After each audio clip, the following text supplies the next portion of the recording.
سمینار علمی که همه استادان مؤسسه تحصیلات عالی غور را در زیر یک چتر گرد هم آورده است تا مطالب بیشتر و جدید را مورد بحث و بررسی قرار دهند. این سمینار 3 روزه تحت نام سمینار علمی و اصلاحی برای استادان مؤسسه تحصیلات عالی غور برگزار شده است.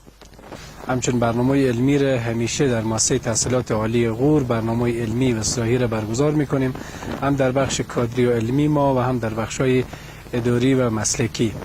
که لله الحمد سمینار حاضر و مدت 3 روز تحت عنوان سمینار علمی اصلاحی برای استادان مؤسسه تحصیلات عالی غور برگزار شده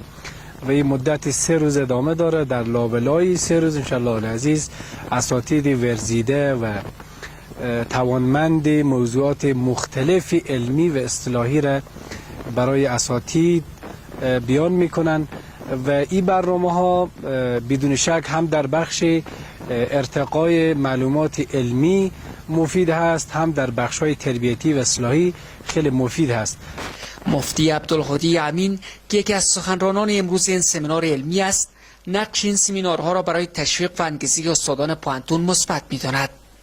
طبعا برگزاری چنین مجالس علمی تاثیر مثبت خود دارد در جهت ارتقای ظرفیت علمی استادان پوهنتون و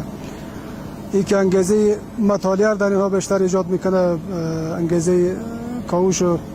تحقیق بررسی بیشتر ایجاد میکنه، حتما تاثیر مثبت خود داره قطعا. همونطوری که ما به مجلس الحمدلله احساس خوبی داشتیم و برداشتای از سخنرانی های بزرگا کردیم، دیگه با امیدی که انشالله بزرگان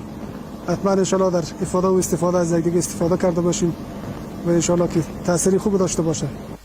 این سمینار 3 روزه در حال تحت نام سمینار علمی و اصلاحی برای استادان مؤسسه تحصیلات عالی غور برگزار می شود که نظر به گفته‌های مسئولان مؤسسه تحصیلات عالی غور بعد از پیروزی امارت اسلامی در کشور، این مؤسسه دستاوردهای زیادی در بخش‌های مختلف در این ولایت داشته است.